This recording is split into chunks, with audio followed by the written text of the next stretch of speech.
Sahabat rahimakumullah. Hari ini, kita akan menyelami kisah pilu tentang penyesalan Yazid bin Muawiyah.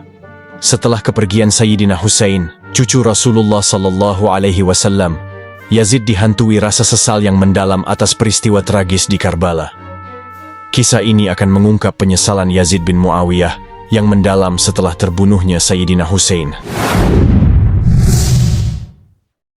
Dahulu, Khalifah Yazid dibayangi catatan sejarah hitam atas terpenggalnya kepala Sayyidina Husain. Tragedi Karbala menjadi luka yang tak kunjung sembuh dalam hidupnya. Wafatnya cucu Nabi Muhammad SAW, Sayyidina Husain, merupakan tragedi yang disebabkan oleh Yazid. Sayyidina Husain dibunuh dengan kejam, kepalanya dipisahkan dari tubuhnya. Setelah itu, kepala Sayyidina Husain dijadikan mainan oleh Yazid selama kurang lebih 2 bulan. Perbuatan Yazid ini sangat tidak terpuji, apalagi korbannya adalah kepala mulia cucu Rasulullah Shallallahu Alaihi Wasallam. Namun sangat mengherankan saat kepala mulia Sayyidina Husain digunakan sebagai mainan, kepala itu tidak terluka sama sekali. Yang lebih mengherankan lagi, semakin bertambahnya hari, wajah mulia Sayyidina Husain malah semakin indah dan tampan. Peristiwa ini menandakan bahwa Sayyidina Husain adalah cucu Nabi yang derajatnya mulia di sisi Allah Ta'ala. Beliau adalah sosok pemimpin pemuda penduduk surga. Setelah peristiwa yang menyedihkan itu, kepala Sayyidina Husain dimakamkan di salah satu masjid yang menjadi simbol kebanggaan Bani Umayyah. Waktu berlalu dengan cepat, dan peristiwa kelam di Karbala pun menjadi kenangan yang jauh. Seiring berjalannya waktu, rasa penyesalan mulai tumbuh dalam diri Yazid bin Muawiyah. Ia mulai merasakan penyesalan mendalam atas perlakuan buruk yang dilakukannya terhadap cucu Rasulullah Shallallahu Alaihi Wasallam. Ia terus-menerus meratapi masa lalunya yang dipenuhi dengan dosa dan kezaliman. Rasa sesal yang mendalam ini menghinggapi dirinya hingga akhir masa pemerintahannya, bahkan saat ia menyerahkan kursi kekuasaannya kepada putranya, Muawiyah bin Yazid. Penyesalan itu menjadi bayangan gelap yang selalu mengikutinya. Kekuasaan Bani Umayyah, sebagaimana kita ketahui, diwariskan di antara anggota keluarga mereka. Namun, Muawiyah bin Yazid, putra Yazid, menolak untuk menerima jabatan khalifah. Muawiyah bin Yazid terus-menerus mengenang tragedi yang diakibatkan oleh tindakan ayahnya. Hal inilah yang menjadi alasan mengapa ia enggan terjun ke dunia politik. Ia kemudian memilih untuk menjalani kehidupan sederhana dalam kesederhanaan, sebagai upaya untuk menebus dosa dan kesalahan ayahnya, Yazid. Muawiyah bin Yazid kemudian dikenal sebagai seorang yang sangat zuhud. Ia pernah mengungkapkan bahwa cinta terhadap dunia adalah sumber dari segala kesalahan. Karena ketidakbersediaannya untuk terlibat dalam politik, jabatan kekhalifahan selanjutnya diserahkan kepada Marwan bin Hakam. Meskipun Yazid bin Muawiyah pernah meninggalkan noda hitam dalam sejarah Islam dan terhadap keturunan Rasulullah Shallallahu Alaihi Wasallam, kita sebaiknya tidak mencelanya. Kita sebaiknya mendoakan mereka yang telah berbuat salah, agar dosa dan kesalahan mereka mendapatkan ampunan dari Allah Ta'ala. Sungguh di dunia ini, setiap manusia pasti memiliki kesalahan dan dosa, kecuali para Nabi Allah Ta'ala.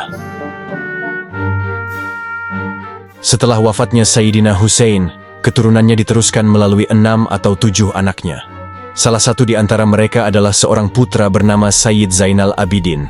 Di sisi lain, keturunan dari putri-putri Sayyidina Husain banyak yang tersebar di daerah Damaskus. Banyaknya keturunan Rasulullah Shallallahu Alaihi Wasallam dari jalur Sayyidina Husain menjadikan wilayah Damaskus sebagai salah satu tempat yang penuh berkah. Salah satu kisah yang terkenal adalah ketika Imam Syafi'i dituduh sebagai Syiah karena puisinya mengenai Imam Husain. Padahal, Imam Syafi'i adalah seorang ahli fiqih yang termasuk dalam mazhab Sunni. Beliau pernah merasakan gejolak di hatinya saat menyelami kisah-kisah Sayyidina Husain yang syahid di Karbala. Beliau merasakan duka yang sangat mendalam atas wafatnya cucu tercinta Rasulullah Shallallahu Alaihi Wasallam. Rasa sedih yang mendalam menyelimuti hati ketika mendengar hikayat kelam Karbala. Untuk mengekspresikan kesedihannya, Imam Syafi'i kemudian menuangkan perasaannya ke dalam bentuk puisi.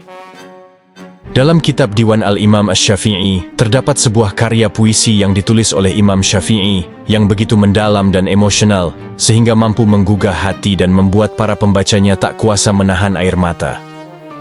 Berikut puisinya, hatiku mengeluh karena hati manusia sedang merana kantuk, tak lagi datang. Susah tidur membuatku pusing, wahai siapa yang akan menyampaikan pesanku kepada Al-Husain yang dibantai meski tidak berdosa. Bajunya seakan-akan dicelup basah dan memerah. Kini meski pedang pun meratap dan tombak menjerit, dan kuda yang kemarin meringkik, kini meratap. Bumi bergetar karena keluarga Nabi Muhammad. Demi mereka gunung-gunung yang kukuh niscaya akan meleleh, benda-benda langit rontok, bintang-bintang gemetar, wahai cadur-cadur dirobek. Demikian juga hatiku. Manusia bersalawat untuknya yang diutus dari kalangan Bani Hashim. Dia juga memerangi anak-anaknya. Duhai alangkah anehnya jika aku dianggap berdosa karena kecintaan kepada keluarga Nabi Muhammad. Maka aku tidak akan pernah bertaubat dari dosaku itu. Imam Syafi'i dikenal sebagai sosok yang sangat tekun dalam mempelajari sastra Arab klasik. Keahliannya dalam melukiskan syair-syair yang indah dan menggugah perasaan terpancar dalam setiap puisi yang ditulisnya. Dalam karya-karyanya, beliau menggambarkan dengan mendalam betapa tragisnya peristiwa ketika Sayyidina Husain dipenggal dan dibantai secara kejam, hingga tanah di sekelilingnya berwarna merah oleh aliran darah. Melalui puisi-puisinya, Imam Syafi'i berharap agar kisah sejarah Sayyidina Husain dapat menjadi cahaya bagi umat Islam dalam mencari kebenaran dan melawan segala bentuk kezaliman. Semangat Sayyidina Husain juga memberikan pengaruh yang mendalam bagi Imam Syafi'i dalam merumuskan fatwa-fatwa yang dianggap provokatif oleh para penguasa. Fatwa tersebut menekankan bahwa kebaikan di dunia dan akhirat dapat ditemukan dalam 5 aspek penting.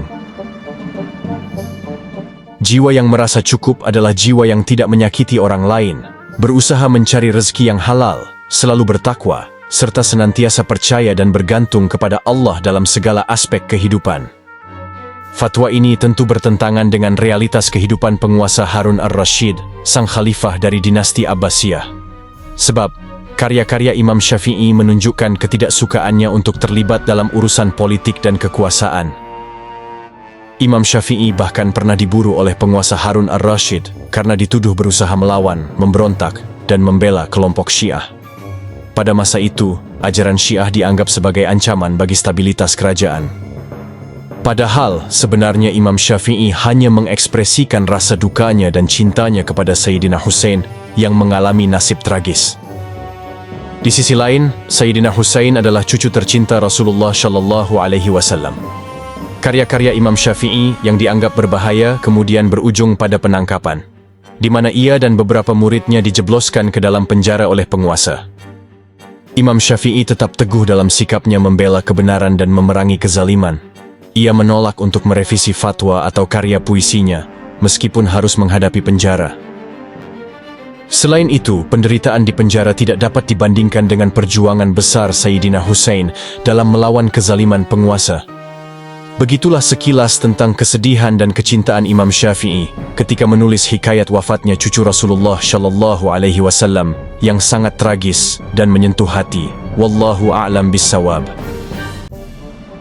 Semoga kisah ini dapat memberikan manfaat bagi kita semua. Jika kalian menyukai channel ini, silakan klik tombol subscribe untuk mendukung kami sebagai salah satu channel yang menyediakan informasi mengenai kisah-kisah Islami dan sejarah Islam yang dapat kita teladani sebagai umat Muslim. Akhirul kalam. Wassalamualaikum warahmatullahi wabarakatuh.